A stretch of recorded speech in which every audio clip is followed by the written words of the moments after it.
Hello again and welcome back to another episode of Addicted to Business. Today I'm joined by the god that is Chris Bantock. I thought I'd give you a great introduction, Chris. Thank you. Chris is the owner and founder of Agency Local, who develop communities for the marketing creative sector. And of course, I'm joined by the other god that is Nathan Lomax. Thanks for joining, Nathan. Hello, mate. You all right? I haven't forgot to introduce you this time. It's a blast. We won't tell people this is the fourth cut. Not make a big deal out of it. No one will know. the smoke and mirrors of filming, right? Good job you're good at video production.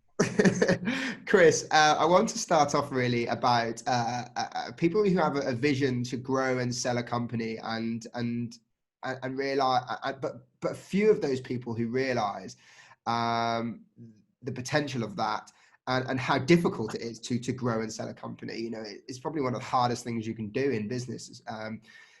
Tell us more about your journey of growing and selling your business and how you achieved that. Yeah, I think you're right. I think actually selling a business is probably a nemesis for a lot of agency, not just agency owners, but business owners in general. Yeah. Which very few actually realise. You know, they quite often never get to that position. And it's interesting. I think, you know, running a business, it's a journey, and we certainly had a really interesting journey with my agency, and it was formed back in 2011. So we basically formed the agency out of merging three existing businesses. So mine was a digital marketing business, a technical web development business, and a more traditional print brand design agency. And we'd been working loosely together for a couple of years, and it seemed to make a lot of sense to come together as one business. Right. Now, that was great because we were a full service agency. I don't like the term, but that's what we were. And in many respects, we had a bigger head start than a lot of agencies that start off today. They tend to start off having a passion about something. So, you know, that gave us a sort of a kickstart, if you like, and we were immediately on sort of the road to growth. So over the sort of 10 years, we grew the agency. We were 15 people at our height, and really enjoyed the journey. And an opportunity came to sort of sell in 2018, and it sort of coincided with where I was at the time. And, you know, I think every business owner gets to certain crossroads in their journey, and I was at that, and this just came at the right time. Chris, there's so many questions I've got off the back of this, so let's dive straight in. So to start with, where did it all happen? Like, let's go before that agency. So you finished school at some time. Where did you go from there? How did you get to the point of starting an agency, then merging, then going to sale? What's happened before all that? Oh, how long have you got? There's a lot of history to go on there. Okay, I basically had no intention of setting up an agency at all. As I guess most people listening, same with their business, right? They have no intention of setting up a business. They just become miffed about something that's not going right when they're trying to engage with a product or service, and then just think, well, I'll just do it myself, and you kind of fall into it. Yeah, and I think you build up a load of experience along, you know, in what you do previously. So I had a corporate background in the IT industry. So I worked for the likes of Hewlett-Packard, Philips, and Microsoft. Was with Microsoft for 7 years, always in a sales, marketing, business development type role. So all the sales training was done with Hewlett-Packard, and you know that just stood me in great stead. And sort of, I tended to jump from corporate to smaller business, and then back to corporate throughout that sort of period, which really gave me a great sort of experience across the breadth of different sized businesses, from small business to sort of medium businesses up to big, large global corporates. And then I left Microsoft in 2003 and started to I ran the UK arm of an Australian business that was the forerunner to Wix and Squarespace. Oh, that's cool. Way ahead of its time. And I can remember the proposition. It was £1 a day, £365 a year for the license to build your own website. Yeah, nice. So that got me into the whole sort of web development arena. And actually at Microsoft, I'd managed a project to build the Department of Trade and Industry's first small business website. So, that sort of got me down into the web development type arena, but from a marketing and strategy point of view. Sure. I then got into the digital marketing arena. It was the rise of Google. PPC, SEO, all the digital and the rise of social media. And that was really when I started this journey. I was a consultant stroke agency, one man business. And this is where, a lot of conversations I have with clients were, well, I can drive traffic to your site's crap. It won't convert, it's a waste of money. So then that got me into sort of the strategic side of web development and specifying websites, but I then partnered with a business to do the technical development, and then we come into the tripartite way of setting up the agency. So this is my next question, is that for anyone listening, whether they're in agency or not in agency, will be hugely excited. I can imagine them just shouting at the screen like, Chris, tell us what it was like. What's it like having 3 people running a business, all equal shareholders, I guess, with equal dividend each month? How did you get on? Did you argue? What was it like? Did you ever fall out? That kind of thing. So how hard was it to manage a relationship from start through to exit? And what was that time period? It's like a marriage. You have your good times and your bad times. You have your falling outs and you have your celebrations. The one benefit of having 3 leaders of the business, you always get a decision. Yeah. Always a 2v1. And did you find that sometimes it would be the same 2 against the same one, or actually was it very kind of sporadic, and sometimes it would be you and one of them, and then it'd be you and another, and then it'd be them 2 against you? It varied. It varied. But to be honest, on the whole, the beauty was that we worked together for 2 years before we formed the business, so we knew we got on. Right, before you died. Relationships already. And that was really important.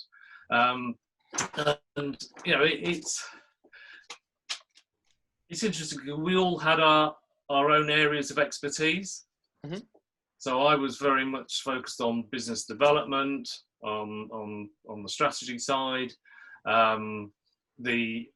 My other partner was very much focused on more the detail of running the business, so the admin, the HR, the finance. And that's the sort of detail I know I need to know about, but don't like to live in it all day. And then the third partner was very much hands-on in terms of running the technical side of the business. Sure. Yeah, that makes sense. Interesting. And so in terms of the business and its journey, I mean, if you're looking to, you're not in agency land for a moment, you're in just any old business. They always say kind of 2's a group, 3's a crowd. If you were to do it again, would you have done this? Would you have gone down the same route? Yes, I would. However, through that journey, I unfortunately lost my 2 partners. Yeah. So I've had the experience of running a business with partners, and then running the business on my own. Is it you bought them out? Well, unfortunately, they withdrew from the business from health reasons, which is a real shame, because together we were, as the 3, we were very, very strong, and we were better than the sum of the parts. Sure. So it was unfortunate, but it meant that the agency continued to grow and continue to develop. But from my point of view, it gave me that experience of actually running the business yourself, and it can be very lonely running a business yourself, and also working with other people. So let's pull this back on track. Now everyone's got a good picture of you. They understand your story and the kind of journey you've been on, and I'm sure a lot can relate to that journey. Now I'm interested, timing of course is key when it comes to buying or selling a business, right? There will come a point, and it might be the timing of an external factor, health, as we've just heard there, or actually something else. But you were saying for you, it just came at the right time when you had your opportunity to sell. Because my question originally was, how did you know when it was right to walk away? Because it must have felt like your baby, and it must be very hard. Yes, and that feeling came post-sale. Yeah. When I was no longer in control. Did you have to do an earn out and then? I did a handover for sort of 6 months, and that was very hard. But yeah, like I said, I think for everybody, running a business is a journey, and at some point, there comes a time where that journey, whether it's not realizing what your original dreams were, you come to a block, you get, it's causing you too much stress, your work-life balance is completely wrong. There are signs that actually it's time to have a change in your life. And I was really fortunate in the fact that an opportunity came to sell at that time. So I actually had as I said, came to a crossroads where I could either reinvest back into the business and grow it,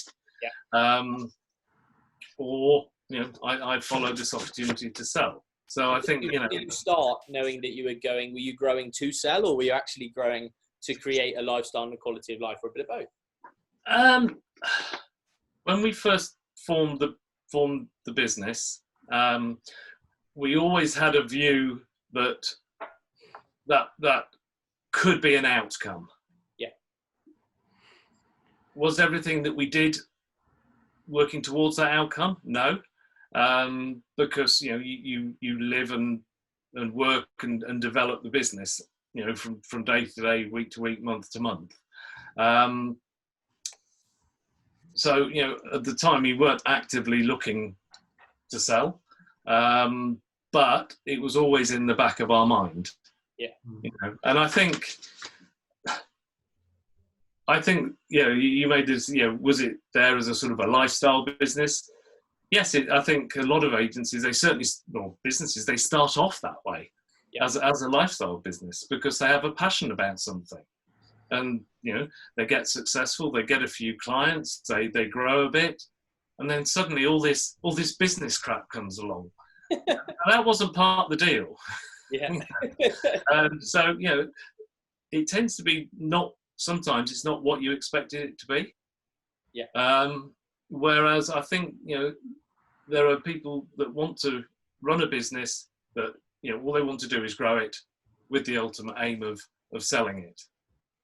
And the way you manage those sort of businesses, two types of businesses, are very, very different.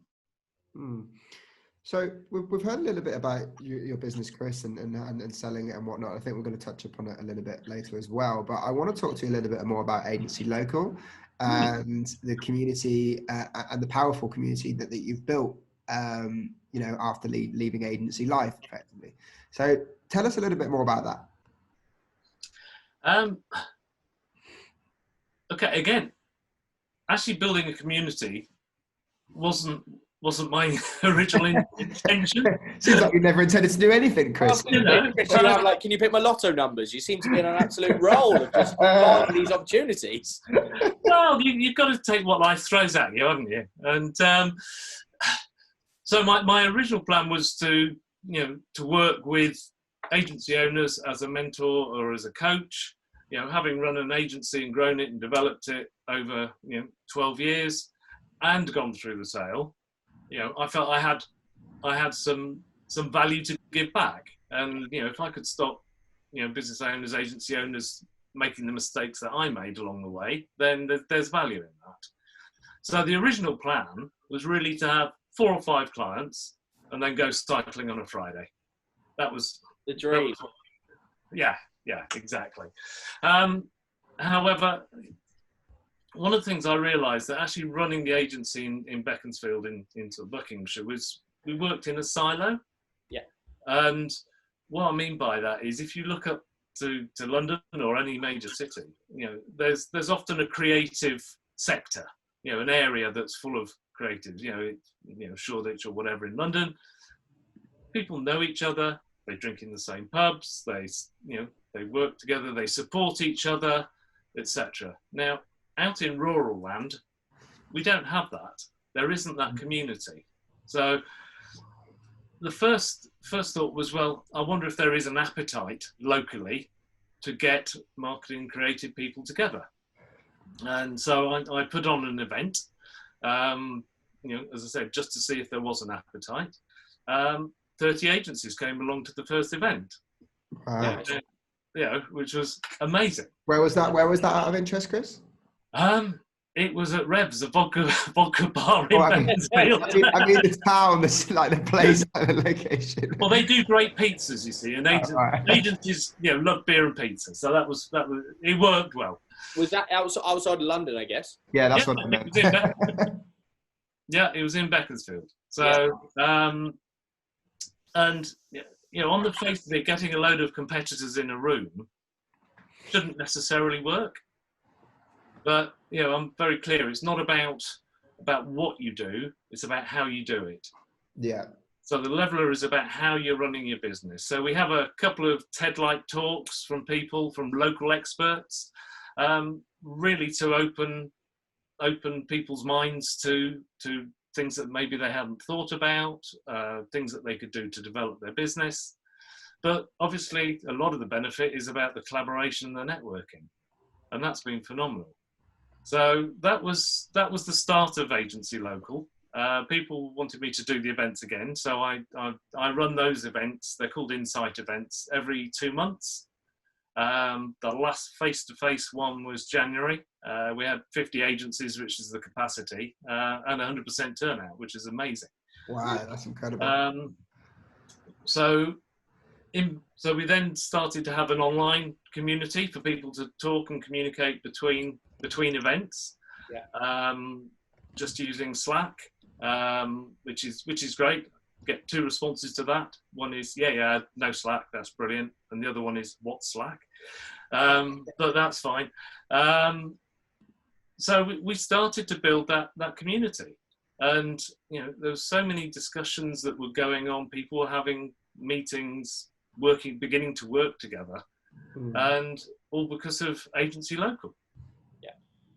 So it's really grown from there, and then obviously lockdown happened, right on the cusp of the March event. So within 2 days, I took the March event from a face-to-face to online. I polled 60% I polled the people that would said they were registered and coming. Yeah. And I went, are you really going to come? And 60% went no. Yeah.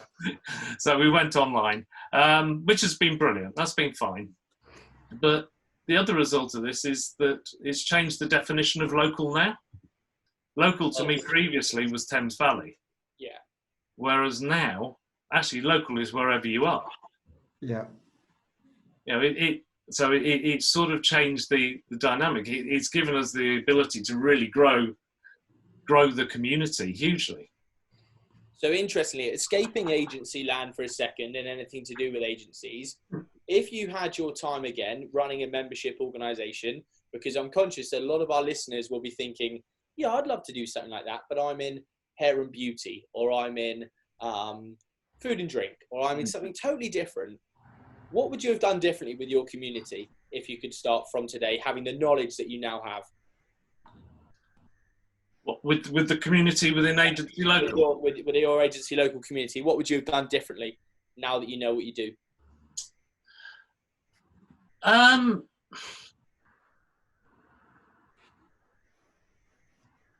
not sure I would have done a lot differently. Yeah. so it's really only been going a year, so we're still very early in our development. Sure. But I think one of the important things for building any sort of community is to get a strong core. Yeah. You know, get a strong core of people that know you, like you, trust you, because they're the ones that become, your advocates. They're the ones that end up doing the selling for you. Yeah. So a couple of diehard fans that will turn up to all your events, that will bring others with them, that will introduce people to join the community, 5 or 10 of those, and then it should expand from there. Indeed, exactly. So, But also keeping communication is so important with any community. Keeping that dialogue going. That's something that that I would have done more of, and something that we need to sort of really invigorate especially the online community, because everybody more Slack or just different channels, or how would you go about that? Just getting people in, getting engaged in the conversation. Really trying to get them to support each other. So it's not being driven by me or the team. It's being driven by the members, the people within the group.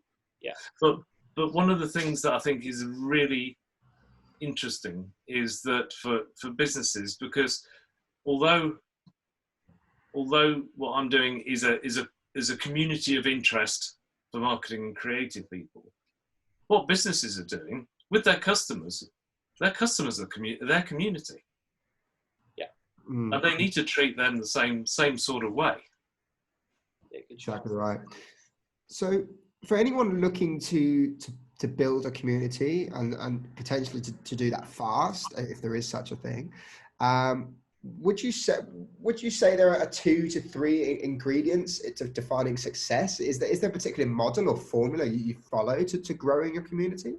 Like you say, I guess the first one would probably be that thing around getting the core or the epicenter of people as your advocates. But yeah, what else? Good show, actually. What else is there that could allow you to be a growth catalyst for your community?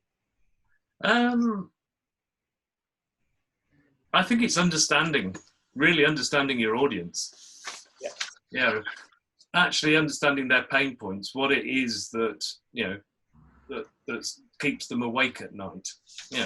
It's, as I said, running communities is very similar to running a business. If you understand your customers and your pain points, then they're going to engage with you. So understanding your why or vision or purpose is really important, and then getting that across to the community. Yeah, and I think also setting out the culture. What it is that you stand for, and who you want in that community.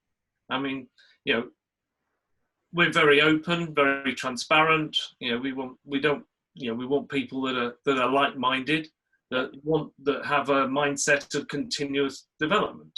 Yeah. Now, define that culture, and you will attract the right sort of people. That's an interesting one, actually, around the managing of the community, almost the ground rules, so you don't get them one rotten apple that kind of ruins the cart because they're sell, or they're trying to be overpowering, or they make others feel uncomfortable. I guess you may have come across that before, and of course we won't elaborate too much, but I'm sure there may be people that are quite dominating naturally in their personality that then make others feel slightly uncomfortable. Yeah, and I say to people, if you walk into, when we could walk into an event, and you see a sea of opportunity, then come on in. If you walk through the door and see competitors, then then you can turn around and go home. In the nicest possible way. But it is that it is that mindset. So let's go back away from the community now, and we'll. I guess if people want to find out, they can look online, whatever. But I'm keen to know back to your sales journey, because that's so interesting. Very rarely do we have guests on here that have managed to go all the way to exit and beyond. So actually, for businesses that we come across and we work with so many times, and I guess a lot of people listening, they just don't think about the exit or the end goal before they start, right? They fall into it, like we've said before, they have a passion, and before we know it, they're into the day-to-day, they're on the hamster wheel and they can't get off. So I just want to, get some thoughts from you about the importance of having that end goal in mind, and it doesn't have to be sale, right? It could be just stepping back from the business. It could be taking X amount of income. It could be anything at all, but you have to have, in my opinion, a purpose or a vision of where the business will be in 2, 3, 5 years' time. Yes, I agree. And, I would say if you haven't got a vision or, a direction that you're going in, then it doesn't matter where you go. Yeah. Because you're going to get there. Yeah. But I think when people start a business, they don't necessarily have that end goal in mind. Should they? I don't. No. I think once you've got to probably 2 years in your business, that's a really good time to sort of reflect where you've come, where you've got to. Yeah. And then you can start to start to plan your direction, because you're still finding your feet in the first 2 years. You're finding out what works, what doesn't work, what propositions, what pricing, who's your audience, what's your product. You're still working all that out. That's a really interesting point. The first 2 years are very much all hands to the pump. Let's just keep on top of what we're trying to do and keep growing. And you're right on day one. How on earth do you know how the product's going to go down? What's going to happen? Some of the challenges you'll come across. So I think that's a great bit of advice. Is that actually 18 months, 2 years in? That's the time to reevaluate and say, okay, now we've started to get some kind of processes in place, etc. Now where do we want to take this? That's right. And you're right in terms of what you said. There are all sorts of different outcomes. It could be a management buyout. It could be a merger. It doesn't have to be a sale. But then, I think as an owner, you need to think, well, how long do I want to do this? And that almost puts the initial time frame on it. If it's very difficult to plan 5-10 years in advance, but having that direction gives you as a leader and of your business, a real purpose. That sort of, in many respects, is what defines your purpose, because that's your goal and where you want to get to. And I don't think enough businesses are necessarily clear on that. We want to sell some point in the future. Okay. They don't know. I guess when you start a business, you don't have anything to sell, so it's difficult to predict when you want to sell.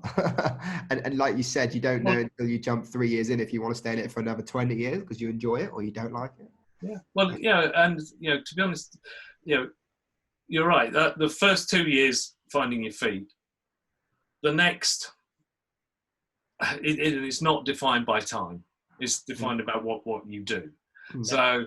The next sort of stage of growth is really, employing people potentially. It's getting those processes in place.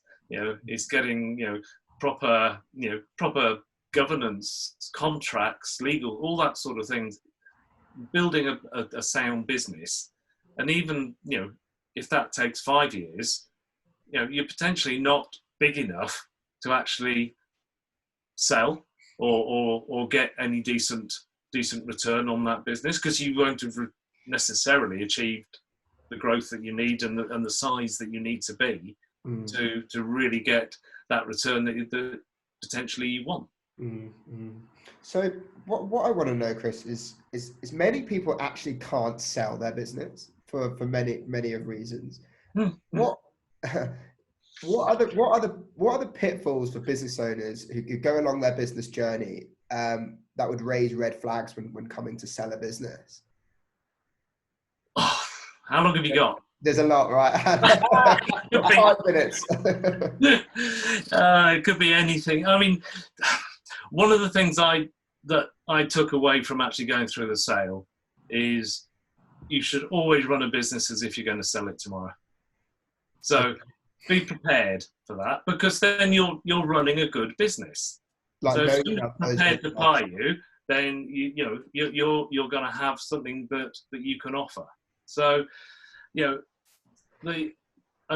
sort of the red flags, if you like, are all the different elements that somebody would want to pay money for.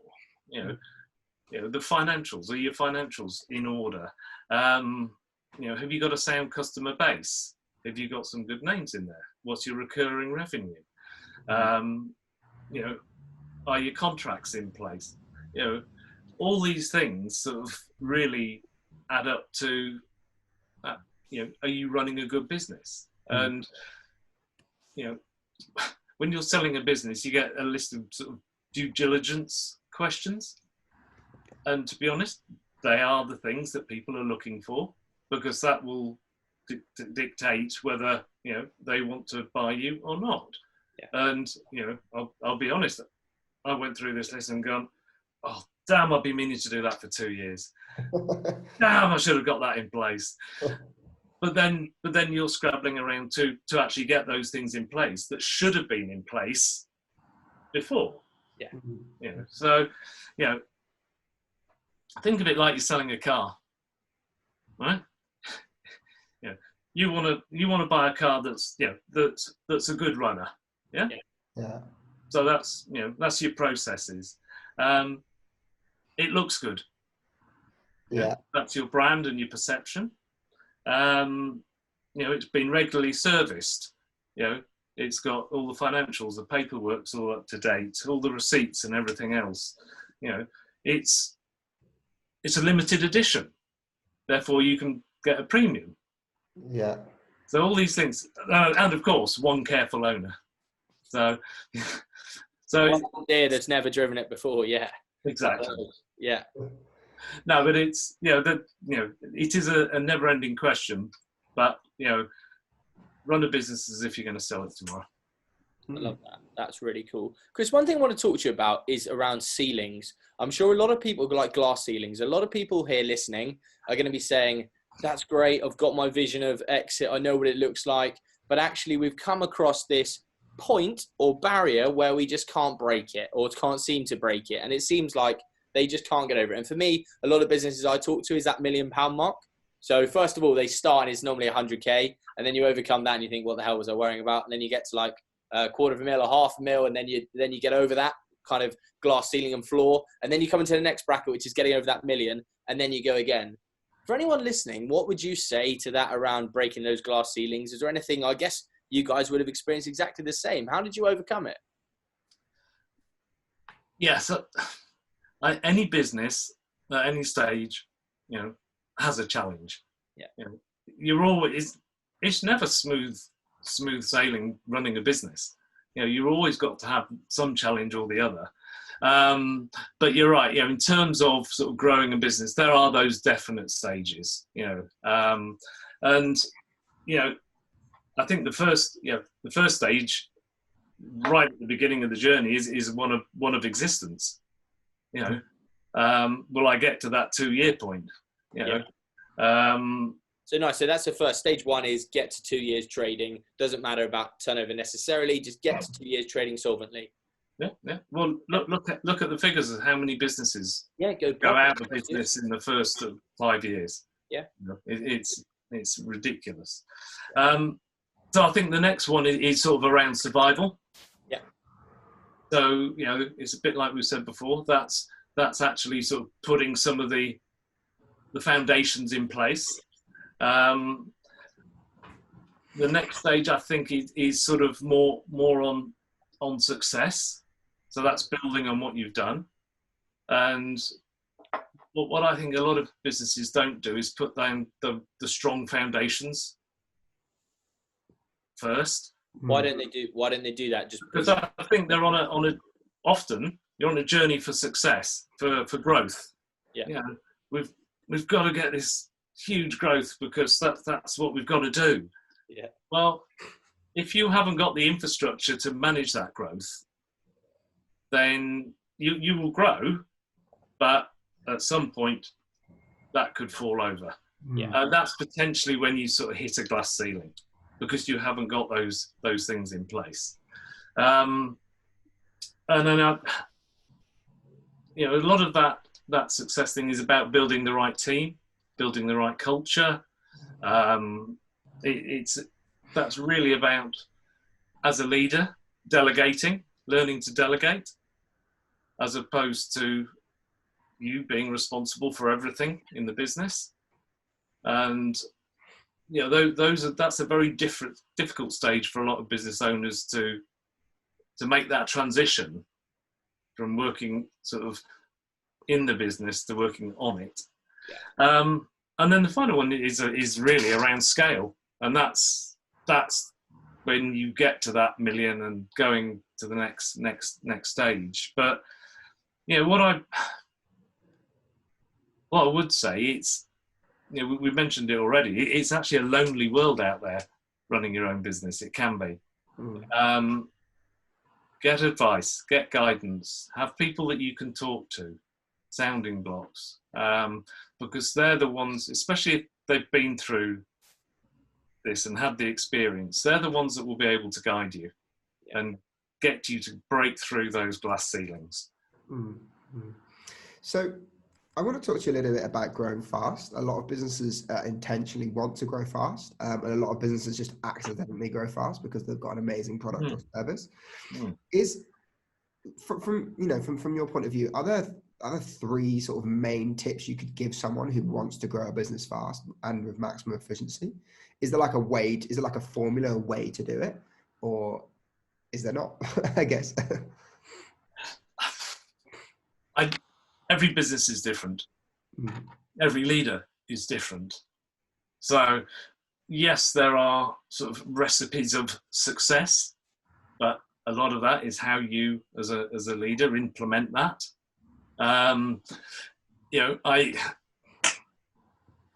Picking up on some of the things that we've already talked about, to be honest, having a plan, having a vision, that's so important. Knowing where you're going to go. But then I think actually bringing everybody along on the journey, so getting people to buy in to what you're doing and where you're going. Without the people, you're not going to get the growth. So these people need to be bought in and what you're doing. They need to be trusted and empowered, which is about the whole culture. I think again, getting those right infrastructures in place, getting the processes in place, getting the management of the business in place, getting the KPIs in place, getting all those things that you need to actually manage a successful business, to manage that growth, get them in their early days. I mean, we used to do management accounts every month. Right. For a small business, that's potentially overkill, but it meant that we knew where we were on a month-by-month basis. And I think the other thing that's so important is people. A business centers around the people that are in it, and therefore, getting those right people, getting the right people. Don't just hire for the sake of hiring. Hire the right people with the right skill sets and with the right attitude. Because if they haven't got the right attitude, they're not going to fit into your organisation, and they can be disruptive, and that can just derail you. But and recruitment is probably one of the hardest things. So somebody said to me ages ago, always be recruiting, and I think that's so true. You're always on the lookout for the right people, even if you haven't got that vacancy at that time. Yeah. Great shout. So Chris, final one from me. I'm conscious of time, and it's been a fantastic episode so far. To summarise this, I'm keen to understand. Well, I want to make it very real for people. Essentially, I think a lot of people listen to them. That's great, but Chris must have had something special. Chris must have done something that we can't do. And what I want people to understand listening is that Chris is an everyday guy, right? He's just the same as all of us. There's no superpower, like, without dumbing it down too much, Chris. Essentially, we're all human beings, right? It is possible for anyone that, yes, okay, there were certain circumstances that might fall into place to allow you to exit. But at the same time, it is very possible for anyone here listening to grow and sell a business. So I just wanted to end on the fact of a lot of it comes around leadership, and a lot of it comes around the people that are driving the business forward. So from you, I just wanted to know a couple of things that you're really strong at, but a couple of things that you admit you're not strong at, because I think it's really important for our listeners to be able to have the humility to say, you know what, I'm great at this, but I'm actually really poor at this. And that's where you need to delegate and find someone else to do it, or partner up or whatever. Yeah, and I think you're right. I think knowing your areas of expertise, is so crucial, because it's only that way that you can get people to fill those gaps, because as a leader you cannot do everything. I'm not good at detail. Okay, nice. Yeah. I'm a people person. I'm a connector. Which is possibly why I love running a community. So I needed somebody around me that did the detail, that made sure that we got contracts in place, customers had signed it, make sure that we got our monthly management accounts, make sure that the HR employment contracts were in place. That stuff is just too much detail for me. Yeah. Nice. And one other thing that you think, that's not my bag. What else isn't my bag? And while you're thinking, Stokely, I'm going to have one thing from you, and I'll say one thing as well. I think it's important that we all have the humility. We're not on some pedestal, right? At the end of the day, people listening need to understand that we're all human beings. We're all very capable, but we all have opportunities where we're not particularly strong. And yeah, if mine wasn't detail, because you've already said detail, which again is a challenge of mine, it would be around the ability to manage my own time. Is incredibly poor, right? I'm incredibly poor time management, because I try to do too much for too many people. And then you realize actually you've got no time to do the day-to-day. So you work stupid hours and then you moan about it. But actually you're in control of that. It's in your own destiny. But you're the one that makes it not possible by doing stupid things at stupid times a day. I have two for me. Two quick ones for me is I get emotionally attached to everything. So if something's not right, or if there's a tiny bit of upset, then especially of the business, because it's like your own baby, right? I get really affected by it, and that can then have an impact on sales or my ability to talk to people if something's not going right within the business. And then the second one is finances. I'm terrible with knowing about anything to do with finances. That's why Adam's so good at it, and that's his skill set, which is why I stick to creative and talking to people, just because numbers is not my thing. Nice. Yeah. So I think it's really important that we debunk that kind of myth of, it's you have to be good at everything. It's not cool to show humility and honesty and transparency. Look, as business owners, we're no different to anyone else, right? At the end of the day, we're not on some kind of pedestal. We're all everyday people. And so, just go out and make it happen. For anyone listening, I hope you've enjoyed it. I hope, as always, you've got a lot out of it. Chris, a massive thank you for joining us on the show today. It's been really lovely to see you. No, really enjoyed it. Thanks, guys. As always, good to see you, mate. And thank you very much. Lovely to see you all. I can't wait to see you on the next show. And thanks so much again. See you soon. Thanks. Cheers.